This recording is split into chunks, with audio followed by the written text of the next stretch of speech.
Ashama harka fuunee daawwattoota hordoftoota keenya akkam nagaa keessanii nageenya koo kan jaalaaf kabajaa bakka jirtanitti sinaa qabu. Egaan daawwattoota keenya odeeffannoo jajjabaa isiniif qaba. Odeeffannoon jajjabaadhaan isiniif qabu. Biyyattii yeroo ammaa kana waraana hamaa keessa jiraachuu keessumaayyuu kaaba biyyattii akkasuma lixa Oromiyaa dabalatee naannolee garagaraatti waraana hamaatu jira. Waraana hamaa kana keessaa kan baay'ee sodaachisaa fi haala cimaa keessa jiru TPLF fi naannoo Amaaratti lolli akka malee wasseenuudhaan injifannoo gurguddaa TPLFin Amaara irratti galmeessiti. Galmeessuu qofa miti magaalaa isaanii guututti fudhachuudhaan naannoo Alamaxaa jedhamutti ga'anii jiran. Maaltu ta'ame maaltu oolee fi haala keessa jiru kan isin biraan ga'u ta'a. Ready Adam TV namoonni channel keenya faarii atatan subscribe gochuun maatii keenya ta'a. Video keenya immoo like gochuun irraa fatina. Daawwattoota hordoftoota keenya TPLF haala ajaa'ibsiisaa ta'een haala mootummaan hin eeginiin naannoo Amaaraa walakkaa qabatte jechuun hin danda'amu. Guutuu Amaaraa to'achuuf waan xiqqootu si'aaf.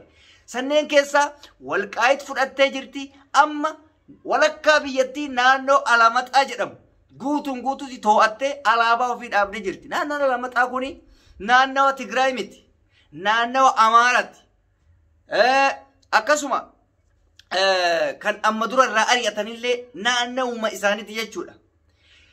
Iddoo hedduutti TPLF yeroo ammaa kana piikaappii jechuun konkolaataawwan Amaarri liyyooyiliin Amaaraa ittiin fayyadaman guutuutti to'annaa jala oolchanii taankii fi konkolaattota hedduu doorii makiinaa gurguddaa lolaa kana jechuudha. Guutuun guutuutti feetee achi seentee jirti. Mootummaan waa tokko dubbachaa hin jiru. Wanni hin dubbanne waan biraatiif miti. Humni makalaakaa harkaa laaffifatee waan jiruuf dhaqeetiin isaan wajjin tawaaga'uu hin barbaadu. Inni milishaa Amaaratii fi liyyuu hayyi Amaaraa qofatti erga. Garuu humni TPLF jara kana lamaanii ol ta'eera. Baay'isawee TPLF akka nuyi miti. TPLF dhuguma hin lola yoo jettan hin lola.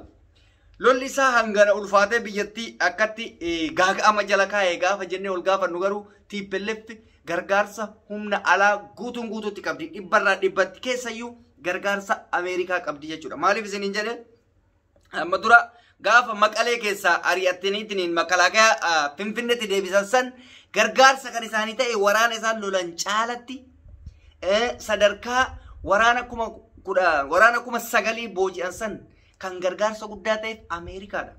Ameerikaan uummata kana fuudhee 4 kiiloo kaa'uuf wanti qotaf. Oromoon asirratti maal hojjechaa jira jechuu dandeessan. Oromoonis taa'aa hin jiru. Wanti isin hin beekne, injifannoon isin hin beekne gurguddaan haala ajaa'ibsiisaa ta'een deemsifamaa jira.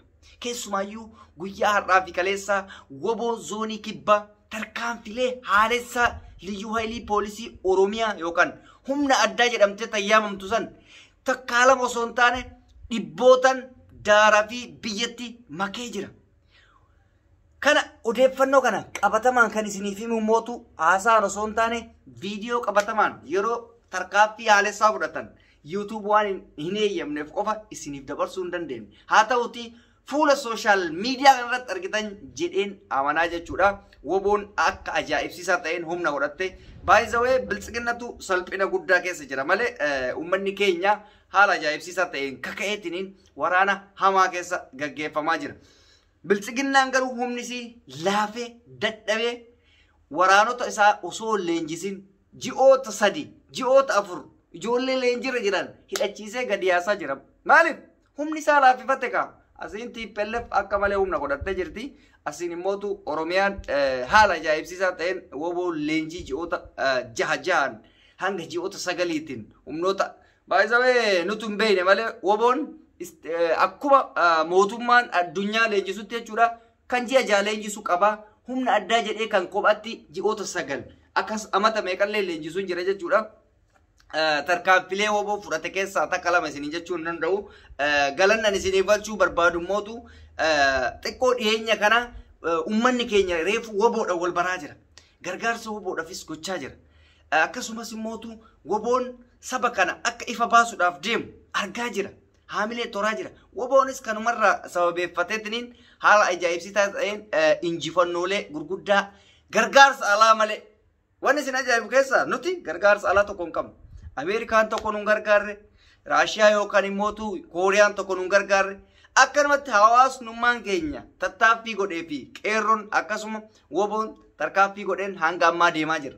TPLF gaafa fudhatte amma duras biyya alaa gargaarte amma sadarkaa ammaa kanatti nutu boota keessanitti isin deebisa jedheeni Ameerikaa akka gargaaraa jiru akkasumatti haa ta'uuti isaan illee waan baay'ee gochaa jiranii TPLFin gaafa waa'ee TPLF kana haasofnu dhiifama naaf godha TPLFin tuni quuftee akkana godhatti moo haqa qabdi jennee gaafa laalle haqa guddaa qabdi maaliif haqa qabdi isiniin jedhe waa'ee kenna kaleessaniif osoo hin taane kaleessa Abiyyi maal akka isaan gochaa ture haadholii isaanii daa'imman isaanii hundi keenyaa quba qaba dachii kanarraa balleessuuf homuunaf haadha waa takka hin beekne dubartii waa takka hin beekne gudeedanii daa'imman fixanii dargaggeessa biyyaa baqachiisanii akkuma amma dura wayyaaneen nu goote san jarri illee deebi'anii akkas godhan garuu nuti kaleessa jarri waan akkas nu goote farra cubbuun irratti adeemsifamaa jiru kuni isaan irra ta'uu qaba jenneen murteessuun immoo sirrii miti ilmi namaa ilma namaati waan ta'eef hammeenya olii murteessuun hin ta'u fakkeenya Abiyyi kana fudhattan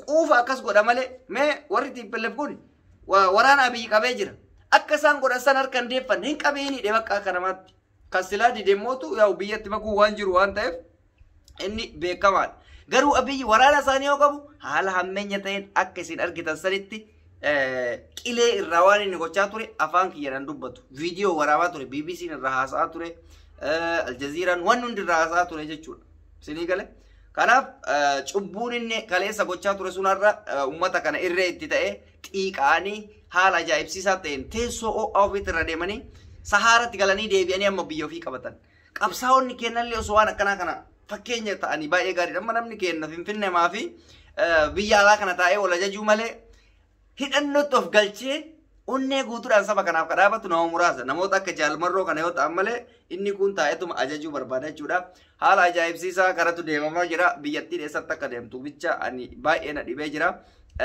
TPLF haala amma deemaa jirtu kanaan Oromiyaayyuu shakka jechuudha yoo rabbii hoboo kanaan nu eegee achitti jarattiin iddoo ofiitti deebi'uuf wanti qotu isaanaaf keessa ari'atanii jira namaara Oromootti isaan wannoon qabane hammeenya Oromoof hin qabanii haa ta'uuti aangoo barbaachaaf yoo dhufan immoo dirqama waraanatti seenuu isaanii oolu jechuudha kanaaf uummanni Oromoo bakka jirtanii kakaatanii haala jiru kana yoo danda'ame humna itti godhachuu danda'uu qabna of qopheessuudha amma waan barbaachisaan addunyaa kanarratti of qopheessuudha malee kana kadhatu sanjaarsummaa jala deemuu fi waa'ee jaraa haasa'uu miti of qopheessuudha aktiif bakka Oromoof Oromiyaan akka hin qircamne akka abbaan barbaade dhufee abbaa irratti hin taane woboodhaan jabeeffamneetiniin sirritti hoogganamuu qabnaa jechuudha. Kana isiniin jechuu barbaada. Egaan daawwattoota hordoftoota keenya odeeffannoo gabaabaa har'aa qabadhee kana fakkaata. Odeeffannoo biraa boodarra walitti deebina. Amma xumuraatti waan hordoftaniif galatoomaa isin jaalladha isin kabajaaf fayyaa naa ta'a naaf jiraadha.